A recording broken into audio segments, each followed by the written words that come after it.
Hello, are you ready for another bedtime story? Now, I wonder who you would think of as famous. Have you heard of any famous people? Maybe the Queen, or a famous singer, or someone from a film? Now, tonight, this story is about a famous Wemmick who visits a place called Wemmicksville and changes everything. Are you ready for this story? Are you sitting comfortably?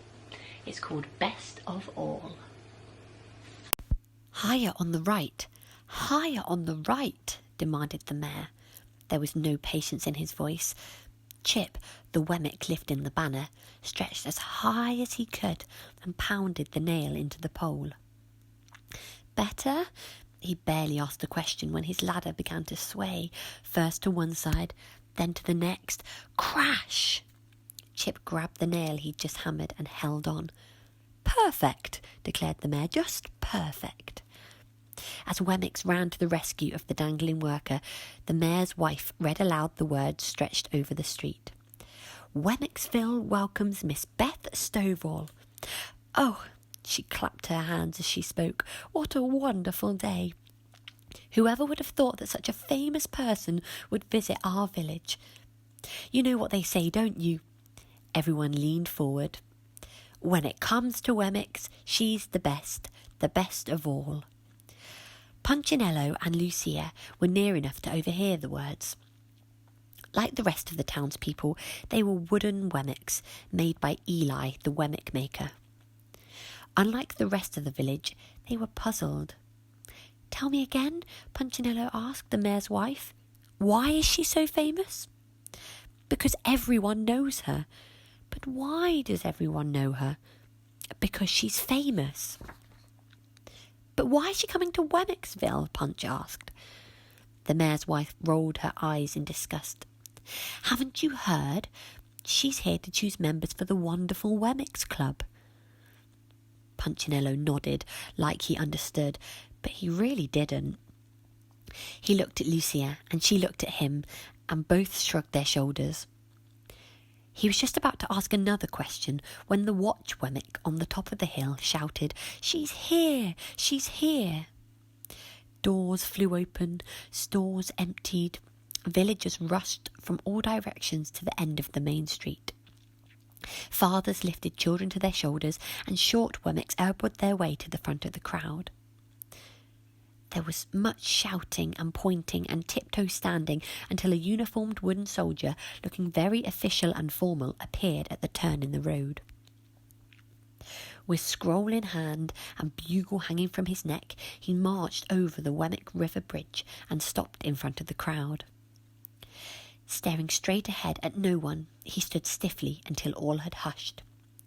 Opening the scroll, he read in a loud voice, Cut from the grandest forest, carved from the strongest tree, full of sap only the purest, she is of highest pedigree.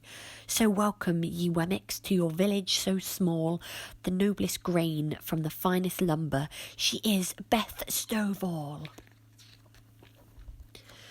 With snappy movements, he tucked the scroll under his arm and pulled the bugle to his lips. Ba-da-da-da-da-ba! What the Wemmicks saw next caused a village-wide gasp. A squad of soldiers marched around the corner, shouldering a tall box with curtains. From behind him, Punchinello heard the crowd whisper, It's her! The box sat on 2 poles, and the poles rested on the shoulders of 4 soldiers. 2 guards walked in front, 2 walked in back. Boots on the wooden bridge made the only sound. Click, click, click. They kept in perfect step until one of the soldiers stumbled just slightly. The box leaned out over the water. The villagers gasped a second time. Let the box lean much farther and the guest of honour would fall into the fast-flowing river. But the soldiers straightened themselves, crossed the bridge, and came to a stop in front of the mayor and his wife. They lowered the box. The trumpet-tooting, scroll-reading servant stepped forward, and after a long pause pulled back the curtain. As Beth stepped out, the villagers stepped back. They'd never seen a wooden person quite like Miss Beth Stovall. Feathers flumed out of her hat, earrings dangled to her shoulders. Both her lips and her dress were bright red. Her shoes were tall, her nails were long, and most noticeably a large golden letter M hung from her neck. When she snapped at her fingers, a sentry handed her a white cloth. With it, she carefully wiped the M and held it up like a mirror before her face. Seeing her reflection, she adjusted her hair and smiled. Beth Stovall was pleased with herself. With eyes peering down her high nose, she held out her hand, allowing it to fall forward at the wrist. Ahem. The mayor's wife understood the gesture. She elbowed her husband. "Kiss it." He did. And when he did, the visitor spoke. "What good fortune is yours that I have come your way?" She smirked, head back, hand still extended. The mayor's wife curtsied and motioned for the other Wemmicks to do the same. They did, even the men. "Shall we get on with the greetings?" Bess asked. "Of course," answered the mayor. "Everyone in line." One by one, the citizens of Wemmicksville passed before their guest. "Yes, yes," she would say to whatever was said to her. "Welcome to our village." "Yes, yes." "We're glad you're here." "Yes, yes." "We are honoured." "Yes, yes." She was less concerned about what they said than what she saw. Occasionally she would pause and stare deeply at a Wemmick. She examined the nose of the store owner and the ear of his son. She ran a gloved thumb across the hand of the house builder and took a long look at the forehead of the painter. No one knew what she was looking for, and no one asked, although the wife of the mayor acted as if she knew, nodding when the famous guest nodded and sighing when she sighed. The longest and shortest looks were given to Punchinello and Lucia. Upon seeing Punchinello, Beth suddenly stepped back before he could touch her hand. Lifting her nose and waving, she instructed, "Go on, go on." Stunned, Punch didn't move. He just stood there, curious.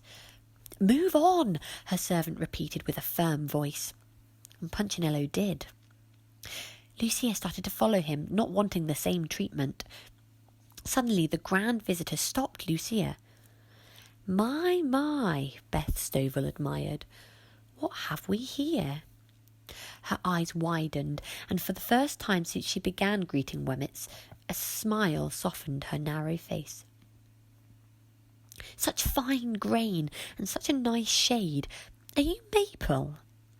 Lucia didn't understand. "Excuse me? Are you made of maple?" She had to think before answering. "Yes." "Which forest?" Lucia paused and thought. It took some time to remember.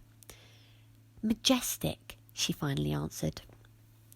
Bess placed her hand over her mouth in surprise. "Then you and I are of the same family tree." "We are?"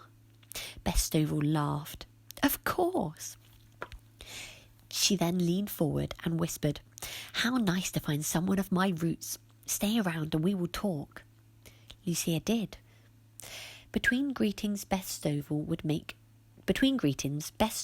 remarks to Lucia beneath her breath, such as, "Ugh, what knotty timber," or "such an inferior grove," or "definitely from the wrong side of the mountain." Lucia understood none of the comments, but she didn't say so. After all the greetings, Bess signalled for Lucia to step near. "Tomorrow we must chat. I have something for you," she said, fingering her M necklace. With that she turned and left, escorted by the soldiers, followed by the mayor and his wife. Punchinello approached Lucia. "Did I do something wrong?" "I don't know." "Did you do something right?" "I don't know." "Why is she so kind to some Wemmicks and rude to others?" "I think it has something to do with your ancestry." "My what?" "What forest you came from." "Why does that matter?" "I don't know." They turned and left the village. Neither one spoke. They hadn't known they were different, and now that they did, they didn't know how to feel. "I'll see you tomorrow," Punch finally said. "Yeah, sure," Lucia replied. Neither felt too happy. As the days passed, they saw each other less and less. It took Beth Stovall only a short time to select her favourite Wemmicks from the wonderful Wemmicks Club. Lucia was among them. So were the store owner and Mr. and Mrs. Mayor. Beth gave each an M to wear around their neck. The M is for maple. You are maples, she explained as she showed them how to polish the medallion. Not all Wemmicks are equal. Some are common, made of pine or elm. A few are quality, cut from maple like you. Fewer still of us from the fine family tree. She glanced at Lucia, and Lucia blushed. The other Wemmicks politely applauded. And then Beth Stovall curled her lips as if she'd just tasted something sour. Some Wemmicks are willow. Willows? They asked. Willow is weak wood, the maple Wemmick explained. It bends, it bruises, shallow roots. No one wants to be a willow. Do you know any? The mayor's wife asked. Actually, there is one in your village. They all leaned forward, curious. Bess looked again at Lucia. Your friend? Punchinello? Lucia asked. Everyone gasped. I always knew he was weaker, someone said. Been suspecting a bad family for years, another agreed. Such a sapling, added a third. The rest nodded. Lucia nodded with them. From that day forward, Wemmicksville began to change. Townspeople took notice of each other's tree type. The walnuts looked down on the pines looked down on the elms, the maples looked down on everyone, and everyone looked down on Punchinello. Walnuts formed a club and opened several branches. Elms cut a patch and named it Elm Street. Maples built a tree house and hosted M-polishing parties. Everyone had a group. Everyone, that is, except Punchinello. Even Lucia ignored him. Hi, Lucia, he would say to her. Yes, yes, she would reply, not stopping. She was, after all, cut from the finest tree, and Punchinello was just a weak, willowed Wemmick, soft and easily bent. One day, Punchinello felt especially alone. He went to the pine picnic, but no one sat by him. The walnuts were playing games, but no one threw him the ball. He even tried to go to the maple party, but the sign on the door said, Royal Tree Only. Punchinello was very sad. He went for a walk and sat down by the river where the willow trees grew. Why did I have to be a willow? He said aloud to no one. What would you rather have been? The sound of the voice startled Punchinello. He turned and saw Eli, his maker. Maple? Eli continued. Would you rather be made of maple? Punchinello didn't answer. Both sad and embarrassed, he lowered his head. Eli walked over and lifted Punch's chin with a finger. Other Wemmicks are better, Punchinello told him. Who says? Everyone. Eli sighed and shook his head. Come here. The two walked over to a willow tree and stopped. Punchinello, who do you think knows more, the Wemmicks or the Wemmick maker? Punchinello smiled softly. The maker. Of course I do. Do you think I knew what I was doing when I made you? The look in Eli's eyes convinced Punchinello that he was about to hear something important. You are special, my child. You are the way you are because I made you that way. You chose my forest? Yes. You chose my wood? Yes. Willow is just as special as maple. Just as special. Then why do the others treat me like I'm not? Here is someone you can ask. Hi, Punch. This time the voice was Lucia's. Punch turned. I'm sorry, she said. I've been listening too much to them and not enough to Eli. Punchinello shrugged. He'd noticed that she wasn't wearing her M necklace. That's okay. Both smiled. Want to go back to the village? She asked. Today is the big send-off for Beth Stovall. Yeah, I'd like that. The two said goodbye to Eli and walked towards Wemmickville. Many Wemmicks turned when they entered the village. More than one whispered and pointed at the maple Wemmick and the willow Wemmick walking side by side. But Punchinello and Lucia didn't care. They were just glad to be friends again. All of Wemmixville turned out to say goodbye to Miss Beth Stovall. She stepped into her box and signalled that she was ready to go. Her soldiers' escorts marched proudly before her. Her bugler sounded the farewell. Wemmix lined up either side of the river to watch. New members of the wonderful Wemmix Club wore their T-shirts with pride. Crossing the bridge, the honoured guest waved her gold medallion at the crowd. "Farewell, lowly Wemmix. Perhaps someday I'll honour you with my presence." "Again," she shouted. Beth Stovall leaned out of the window of her special box so that everyone could see her. And as she did, she leaned a little bit too far and began falling. Her tumble stopped when her medallion chain got caught on the bridge rail. When it snapped in half, she grabbed one end and held on, the river roaring beneath her. Wemmix cried with alarm. "Help her!" the mayor's wife shouted. "Save her!" someone yelled. "But no one can reach her," said an onlooker. "I can't hold on much longer," Beth shrieked. Soldiers tried, Wemmix tried, no success. They were just too stiff to bend underneath the bridge. "Let me try," shouted Punchinello. "I'm made of limber lumber." Not waiting for an answer, he ran to the edge of the bridge and sat with his back to the river. "Grab my legs." When the soldiers did, he leaned back, bent over double, and twisted around until he was hanging upside down. Instantly, he could see the wide-eyed Wemmix. She was clinging to the chain, her feet pulled by the river. "I'm coming," he shouted. Then, to the amazement of everyone, he bent back, until he was under the bridge, reaching for the desperate Bess. "Take my hand," he offered. This time she didn't care what kind of wood she touched. She grabbed his hand and held on. "You must let go of the chain," Punchinello instructed. Bess Stovall obeyed this little Wemmix, letting go of her precious medallion and watching it fall into the river below. Punchinello swung forward, pulling Bess high enough to be grabbed by the soldiers. Within moments, Punchinello and Beth were safe on the bridge and surrounded by Wemmix. "How did you do that?" everyone asked. "It's easy when you're made of the right wood," he smiled. For several moments, no one spoke. Then, from the back, one of the maple Wemmix walked up to Punch.